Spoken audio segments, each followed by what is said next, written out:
तो आज मैं आपको बताने वाला हूँ कैरेक्टर ऑफ कैंडल्स के बारे में, और जिसके ज़रिए आप मैक्सिमम चार्ट पैटर्न्स जो होते हैं, जो स्ट्रक्चर्स होते हैं, उनको सॉल्व कर सकते हैं। ये एक यूनिक वे है मार्केट में स्ट्रक्चर्स के कमज़ोर और पावरफुल होने का। जो मैं आपको बताने वाला हूँ, ये सारी चीज़ें आपको नई लगेंगी बिल्कुल, क्योंकि ये आपको मिलने वाली ही नहीं है। ऐसे ही मैंने कई सारी चीज़ें जो हैं वो ब्रॉडर वर्जन में एमएमसी में और बेसिक ट्रेडर्स में बताया हुआ है, जो कि धीरे धीरे करके आपको, जिनके पास एमएमसी वाला कंटेंट है, एमएमसी वाला कोर्स है, उनके अंदर पहले से ये सब चीज़ इंक्लूड है। बट ये मैं यहाँ फिर भी आपको यहाँ एक्सप्लेन करूँ, डोंट वरी, मैं उसी तरीके से आपको एक्सप्लेन करूँगा जैसे मैंने यहाँ किया है। ये उन्हीं में से एक बेस्ट टॉपिक है जो मैंने बताया हुआ है। तो मैं आज आपको बताने वाला हूँ एमएमसी का एक टॉपिक। थोड़ा सा जूम कर लेते हैं, छोटा सा लग रहा है। हाँ, ये 90 परफेक्ट। ओके, थोड़ा सा बड़ा। तो एमएमसी का मैं आज आपको फेज वन का ही, ये फेज वन के अंदर है। ऐसे कई सारे फेजेस हैं, ऐसे 17 से 22 फेज हैं। हर फेज में एक अलग कॉन्सेप्ट है। ट्रेडिंग की दुनिया में फेज वन काफ़ी है, इसलिए मैं आपको फेज वन का ही कंटेंट बता रहा हूँ। बाकी की सारी चीज़ें सुपर डुपर प्रोफेशनल एनालिसिस के लिए हैं, एनालिस्ट के लिए हैं, वो ट्रेडर के लिए नहीं है। फेज वन में सबसे इंपॉर्टेंट आपका है चेंज ऑफ कैंडल्स या कैरेक्टर ऑफ कैंडल्स। हम इसमें दोनों भी यूज कर सकते हैं। कैरेक्टर ऑफ कैंडल्स, इसका मतलब होता है कि एक ऐसा तरीका जिससे हम लोग ट्रेंड की कमजोरी और पावरफुल होने के तरीके पहचान सकते हैं। इससे पहले मैं आपको एक सीसीपी के बारे में बताना चाहता हूं। सीसीपी का मतलब होता है द कॉम्प्लेक्स कैंडलस्टिक पैटर्न, सीसीपीस। तो इसका मैं पहले आपको एक कैंडल एक्सप्लेन करना चाहूंगा, एक कैंडलस्टिक पैटर्न एक्सप्लेन करना चाहूंगा। ऐसे मैंने कई सारे बताए हुए, जिनमें से मैं आज आपको एक बताने वाला हूं।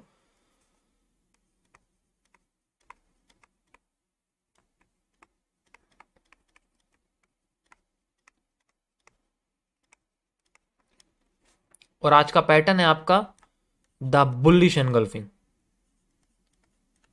इसके बारे में आप लोग जानते ही हैं, मैं बहुत डिटेल में बताऊंगा इसके बारे में। How can we use it, got it, got it.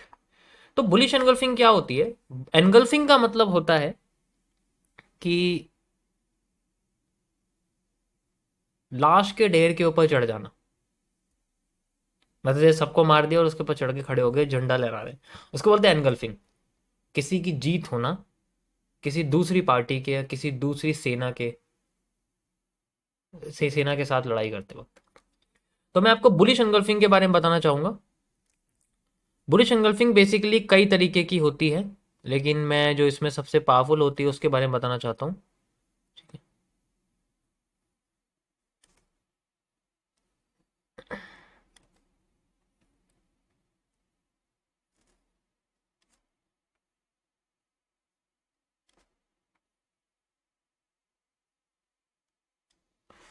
अब इसमें आप देख रहे होंगे कि मैंने इसमें एक कैंडल ऐसी बनाई है छोटी, ये रेड कलर की होती है हमेशा।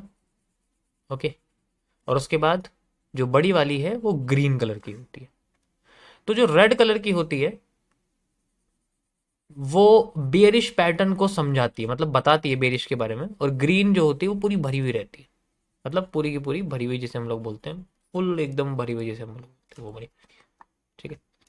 अब अगर इसके ऊपर की साइड ऐसे बनी हुई है, देखो एनगल्फ का मतलब होता है, मैं थोड़ा सा इसे छोटा करूंगा। एनगल्फ का मतलब होता है जब इससे भी, यानी कि मार्केट में रेड कैंडल के हाई को ग्रीन कैंडल भर दे, तब ये एक एनगल्फिंग बनती है। अब ये क्या है? ये एक इन्वर्टेड एनगल्फिंग बोलते हैं हम इसको, क्योंकि ये शूटिंग स्टार के साथ बने। तो तुम इसे शूटिंग एनगल्फिंग भी कह सकते हैं, या इन्वर्टेड एनगल्फिंग ज़्यादा बेटर है, हम इसको इन्वर्टेड बुलिश एनगल्फिंग भी कहते हैं। ठीक है। ये भी पावरफुल होती है, this is also a powerful bullish engulfing. उसके बाद आती है आपके पास में स्पिनिंग एनगल्फिंग, जिसे स्पिनिंग टॉप के जरिए बनाया जाता है। जो रेड कैंडल होती है वो स्पिनिंग होती है। देखो इसमें सबसे इंपॉर्टेंट होती है रेड कैंडल, ग्रीन कैंडल से मतलब नहीं होता, वो मारूबोजू ही होनी चाहिए। ग्रीन कैंडल जो है वो बेसिकली आपकी मारोबोजू ही होनी चाहिए।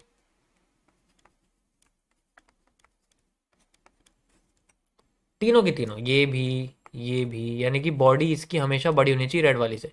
लास्ट आता है red candle, the hanging man. Believe me, hanging man is one of the most powerful bullish engulfing pattern. अगर ये मारुबोजू के साथ कनेक्ट हो जाए ना, तो इससे ज्यादा पावरफुल पैटर्न मार्केट में है ही नहीं, एग्जिस्ट ही नहीं करता। सोचो, हैंगिंग मैन एक बेरिश पैटर्न होता है, लेकिन अगर ये एक एनगल्फिंग के साथ यानी कि एक मारुबोजू के साथ जुड़ जाए ना, तो ये दुनिया का, जितनी मेरी 10-12 लाख कैंडल की रिसर्च है उसके हिसाब से मैं आपको बता रहा हूं, it is one of the most powerful bullish pattern in the market ever existed. Live में करके देखा है मैंने, प्रैक्टिस में भी करवाया है, कई बार लाइव स्ट्रीम पे बताया भी है और होते हुए भी दिखाया है। डिपेंड करता है इनके लोकेशन के ऊपर। ये आपको मैं इसके स्ट्रक्चरल एनालिसिस बता रहा हूं कि स्ट्रक्चर कैसा दिखता है। ये काम ऐसे नहीं करते, ये भी फेल करेंगे। कब? जब ये किसी की लेवल पर ना हो, जिसके बारे में आपको बताना चाहूंगा, लोकेशन एनालिसिस के बारे में। लोकेशन को एनालाइज करना ज्यादा इंपॉर्टेंट है कि ये तीनों पैटर्न, ये ऐसे पैटर्न बुलिश एंगल्फिंग बेसिकली बनी कहां हुई है। अब अगर ये बनी नहीं हुई ढंग की जगह पे, तो कोई फायदा नहीं इसके आने का, हम फेल हो जाएंगे। अगर ये किसी ऐसी जगह पे बनी हुई है जो कोई रिवर्सल एरिया है, अब ये रिवर्सल एरिया क्या होता है? रिवर्सल एरिया होता है जहां पर सप्लाई या डिमांड खत्म हो जाती है, वो एरिया रिवर्सल का होता है। मैं आपको बताऊंगा सप्लाई डिमांड के बारे में लाइव स्ट्रीम्स के अंदर, यहाँ इतना नहीं बता पाऊंगा मैं क्योंकि वो थोड़ा डीप कंटेंट है। ऐसे ही आपको मिलेंगे रिवर्सल एरिया है क्या। इसी तरीके से कोई भी ऑर्डर ब्लॉक, एसएमसी की दुनिया में आपने सुना होगा ऑर्डर ब्लॉक के बारे में, ठीक है, ऑर्डर ब्लॉक जो होता है। इसी तरीके से कोई भी गैप, जैसे कि फेयर वैल्यू गैप, एफवीजी, इन सारे एरिया को हम लोग की पॉइंट कहते हैं, या फिर आप इसे एक सपोर्ट भी कह सकते हैं। सपोर्ट एरिया पर भी ये बन जाते हैं। तो ऐसे एरिया हमारे की लेवल होते हैं, इन्हीं जगह पर इन सब चीजों को देखा जाता है, यानी कि पावरफुल होने की उम्मीद रहती है और किसी जगह पर नहीं कह सकती। जैसे कि क्वार्टर एरिया हो गया, यानी कि इसी लेवल से थोड़ा सा ऊपर बन गया, तो वो फेक होता है, ठीक है। और आएगा सबसे सुंदर वहीं जल परी की तरह, बिल्कुल सुंदर दिखेगा, लेकिन होगा खूंखार, लुटा देगा मार्केट को नीचे। फिर आएगा थोड़ा सा नीचे, फिर अगर दोबारा बन गया किसी सपोर्ट पर, वहां से उड़ जाएगी मार्केट। तो ये आफ्टर इफेक्ट्स में भी काम करते हैं, यानी कि एक कैंडल पहले अपने आप को फेल करती है, फिर दोबारा काम करने लग जाती है नियरेस्ट से। जैसे आपने फील करो कि मैंने ट्रेड लगाई, थोड़ी सी मार्केट मेरे स्टॉप लॉस को हिट करती है, थोड़ा और नीचे आती है, फिर वहां से घूम के चली जाती है। तो इसको बोलते हैं हम लोग आफ्टर इफेक्ट्स। ये बहुत बेहतरीन कॉन्टेंट है, कॉन्सेप्ट भी है। इसके अंदर मैं आपको बहुत सारी चीजें बताऊंगा फ्यूचर में कभी, कि किस तरीके से हम लोग आफ्टर इफेक्ट यूज करते हैं। हैमर के बाद हैमर ही बनता है, हैंगिंग मैन के बाद हैंगिंग मैन बन जाता है, तो ऐसा क्यों होता है। ये सारे की लेवल्स होते हैं। तो लोकेशन जितनी अच्छी होगी उतने अच्छे हमें पैटर्न्स के काम करते हुए होते हुए दिखने की उम्मीद रहती है। इसी तरीके से हमारी बेरिश एनगल्फिंग होती है, उसमें सेम होता है। मतलब मैं सेम इसके अंदर आपको बताऊं, मतलब बुलिश एनगल्फिंग एनगल्फिंग आप सेम समझ सकते हैं कि बेरिश एनगल्फिंग भी हमारी इसी तरीके से काम करती है। मैं आपको एनगल्फिंग के अंदर बियरिश पैटर्न के बारे में बता रहा हूँ। वो सेम ऐसी होती है, बस कलर चेंज हो जाता है दोनों का, सेम ऐसी होती है, लेकिन वो एनगल्फ नीचे से करती है। वो एनगल्फ नीचे से करती है। देखो मैं आपको ये ओवरव्यू दे रहा हूँ, फुल डिटेल नहीं बता रहा हूँ उसके बारे में। इतना भी एक ओवरव्यू ही समझ सकते हो आप। सोचो फुल डिटेल में इसके अंदर क्या क्या चीजें होंगी, बहुत ज्यादा। तो बियरिश एनगल्फिंग में सबसे पहले आती है आपके पास में एक हैमर, जैसे कि टॉप पे हैमर का बनना, बिल्कुल टॉप पे जाके रेजिस्टेंस पे जाके हैमर का बन जाना। तो उसका मतलब क्या है, डिस्काउंट में बैठे हुए हैं और फायदा उठाने की कोशिश कर रहे हैं। जब टॉप पे हैमर बनता है तो मार्केट को गिराने के पूरे पूरे चांसेस रहते हैं। और की लेवल आपको मैं बता ही चुका हूं, ये भी की लेवल है। दूसरा स्पिनिंग वाला। तीसरा inverted hammer.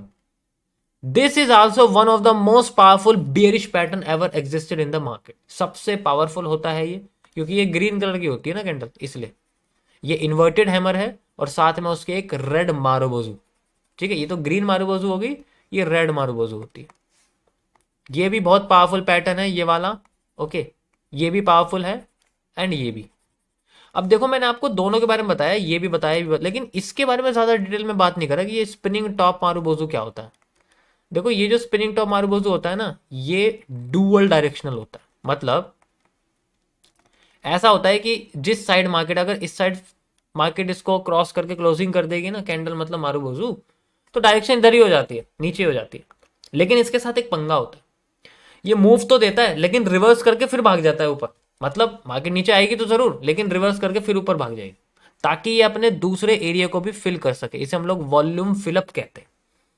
Basic to advance वाले कॉन्सेप्ट में मैंने वॉल्यूम फिलअप और वॉल्यूम बर्स्ट के बारे में बताया हुआ है, किस तरीके से काम करता है, नीड वॉल्यूम क्या होता है, मार्केट ऐसा क्यों करती है कि वो एक साइड में पहले चली जाती है फिर दूसरी साइड फिल कर देती है। ये सारी चीज़ मैंने इस पर एक्सप्लेन कर रखी है, बट अभी आपको इतना डिटेल में समझने की कोई ज़रूरत नहीं, बस आप सिंपल समझिए कि इनमें सबसे इंपॉर्टेंट। अब इन्हीं कैंडल्स के रिपीट होने का तरीका कैसा होता है ट्रेंड के अंदर, वो मैं आपको बताता हूँ बियरिश एनगल्फिंग के जरिए। पहले आप ये समझिए, ये ज़्यादा ईजी पड़ेगा आपको। सॉरी। तो अब मैं आपको कैरेक्टर ऑफ कैंडल्स के बारे में बताना चाहता हूं। जैसे कि एक ट्रेंड है और वो बियरिश है, जस्ट लाइक दिस, ऐसे करके, तो वो कब तक बियरिश है और कब वो बुलिश होने वाला है, ये सारी की सारी डिटेल ट्रेंड के अंदर ही छुपी रहती है, कैंडल्स के अंदर। एग्जाम्पल के लिए मैं आपको बताता हूं कि जैसे मार्केट ऊपर से गिर रही थी तो यहां पर कुछ पैटर्न थे जो रिपीट कर रहे थे। जैसे कि मैं इसमें से चुनने वाला हूं एक इन्वर्टेड हैमर और एक मारूबूज, यानी कि एक बेरिश एनगल्फिंग बार बार मार्केट में बन रही थी, बेरिश एनगल्फिंग बार बार मार्केट में बन रही थी, यानी कि एक इन्वर्टेड हैमर और एक मारूबोजू, इन्वर्टेड हैमर और एक रेड मारूबोजू। तो हमारे लिए ये जो कैंडल है ये बहुत पावरफुल है ना भाई, यही तो गिरा रही है मार्केट को, और कौन हो रहा है, टॉप पे यही बन रही है। तो इसका मतलब है these are the characters of the trend, ये ट्रेंड के कैरेक्टर्स हैं। और अगर ये ट्रेंड के कैरेक्टर्स हैं तो इसका मतलब है इनका फेल होना मार्केट में रिवर्सल क्रिएट कर सकता है, लाइक दिस। इसी को हम लोग चेंज ऑफ कैरेक्टर कहते हैं एसएमसी की भाषा में, स्मार्ट मनी कॉन्सेप्ट की भाषा में, लेकिन वो इतना डिटेल में नहीं दिखेगा आपको। यहाँ कैरेक्टर्स चेंज कैंडल्स के बेसिस पे हम लोग कैसे समझते हैं, ये इंपॉर्टेंट है। और जब भी मार्केट इन कैंडल्स को क्रॉस करेगी आपको मिलेगी यहां पर सबसे लंबी कैंडल ट्रेंड की, यानी कि आपको मिलेगी यहां पर एक IFC, the institutional funding candle, जो इसके हर कैरेक्टर को तोड़ने के बाद आपको बनती हुई दिखेगी। ज्यादातर केसेस में ऐसा ही होता है, वो आपको लंबी कैंडल ही दिखेगी तोड़ती हुई, ठीक है, ऐसे करके। और इस केस में भी आपको ऐसे ही दिखेगी, यहां से इस तरीके से, ऐसे, like this, and you have the largest candle on the trend. तो इस तरीके से हमें जो है यहाँ पर एक ट्रेंड के रिवर्स होने का तरीका मिलता है इन्वर्टेड हैमर। और अगर अगर मान लो ये कैरेक्टर जो है, ये जो कैंडलस्टिक पैटर्न है कमजोर हो गया, टूट गया, इसका मतलब है ट्रेंड चेंज हो सकता है। अब ट्रेंड चेंज कैसे होगा वो हमें खुद कैरेक्टर बताएंगे। अब ये स्ट्रक्चर दोबारा आएंगे हमारे पास कभी कभी लौट के, लेकिन ये बार बार फेल होते रहेंगे, तभी तो मार्केट ऊपर उठेगी। जब बेरिश एनगल्फिंग फेल होगी तो मार्केट ऊपर उठेगी। मैं एग्जांपल दिखाता हूं आपको कैसे। ये देखो यहां पर हमारे सामने बना हुआ है बेस्ट, ये अगर आप ध्यान से देखोगे यहां पर मैं आपको दिखाता हूं, ऊपर सबसे टॉप पे मार्केट में क्या बना हुआ है, इन्वर्टेड है, ये आप देख सकते हो। और साथ में उसके एक, ये आप देख सकते हो, ये एक एनगल्फिंग का पैटर्न है, बहुत बढ़िया एनगल्फिंग का pattern, is called bearish engulfing. Again bearish engulfing, best, again bearish engulfing आप देख सकते हो, फिर से बेरिश एनगल्फिंग, एक भी बेरिश एनगल्फिंग अभी तक फेल नहीं हुई है मार्केट के कंटिन्यूस के बाद। उसके बाद ये देखो बेरिश एनगल्फिंग बनी हुई है, एंड वी कैन सी एक ये रही, एक ये रही। देखो ये इसने फेल करा था, ठीक, अब देखो इसने फेल करा, इसको फेल करते ही मार्केट दोबारा नीचे गिर गई एंड देन फिर ऊपर जाने की कोशिश कर रही है। सबसे पहली कैंडल देखो